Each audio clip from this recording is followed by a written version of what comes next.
Recording by A.C. Bogus. When I Was Dead by Vincent O'Sullivan. And yet my heart will not confess he owes the malady that doth my life besiege. All's well that ends well. That was the worst of Ravenel Hall. The passages were long and gloomy. The rooms were musty and dull. Even the pictures were sombre and their subjects dire. On an autumn evening, when the wind soughed and ailed through the trees in the park, and the dead leaves whistled and chattered while the rain clamored at the windows, small wonder that folks with gentle nerves went astraying in their wits. An acute nervous system is a grievous burthen on the deck of a yacht under sunlit skies. At Ravenel the change of nerves was prone to clash and jangle a funeral march. Nerves must be pampered in a tea-drinking community, and the ghost that your grandfather, with a skin full of port, could face and never tremble sets you, in your sobriety, sweating and shivering, or becoming scared, poor ghost, of your bulged eyes and dropping jaw. He quenches expectation by not appearing at all. So I am left to conclude that it was tea which made my acquaintance afraid to stay at Ravenel. Even Wilvern gave over, and as he is in the Guards and a polo player, his nerves ought to be strong enough.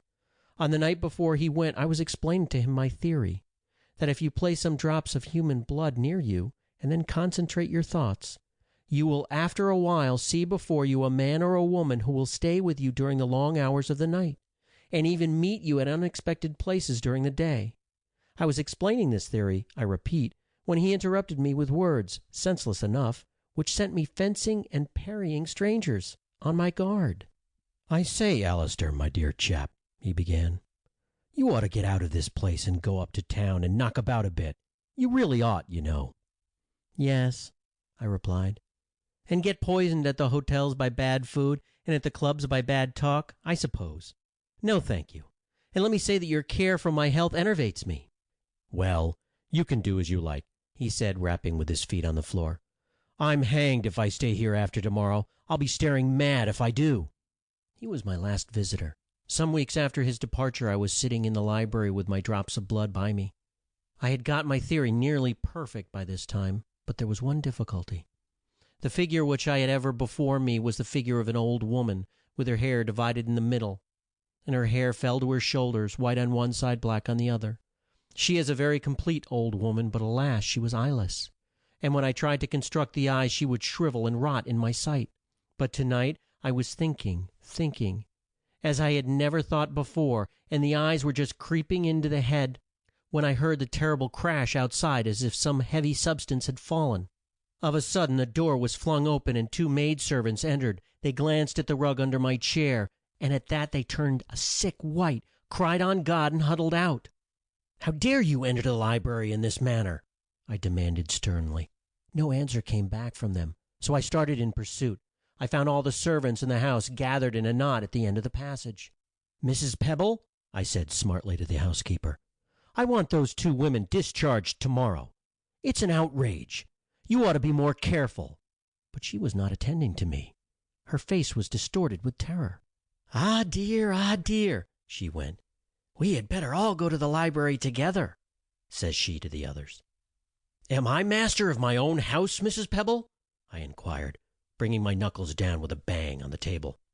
None of them seemed to see or hear me. I might as well have been shrieking in the desert. I followed them down the passage and forbade them to enter the library. But they trooped past me and stood with a clutter round the hearth rug. Then 3 or 4 of them began dragging and lifting, as if they were lifting a helpless body, and stumbled with their imaginary burthen over to a sofa. Old Soames, the butler, stood near. "Poor young gentleman," he said with a sob. "I've knowed him since he was a baby, and to think of him being dead like this, and so young too." I crossed the room. "What's all this, Soames?" I cried, shaking him roughly by the shoulders. "I'm not dead. I'm here. As he did not stir, I got a little scared. "Soames, old friend," I called. "Don't you know me? Don't you know the little boy you used to play with? Say, I'm not dead. Soames, please, Soames." He stooped down and kissed the sofa. "I think one of the men ought to ride over to the village for the doctor, Mr. Soames," said Mrs. Pebble, and he shuffled out to give the order. Now this doctor was an ignorant dog, whom I had been forced to exclude from the house because he went about proclaiming his belief in a saving God, at the same time that he proclaimed himself a man of science. He, I was resolved, should never cross my threshold, and I followed Mrs. Pebble through the house, screaming out prohibition. But I did not catch even a groan from her, not a nod of the head, nor a cast of the eye, to show that she had heard.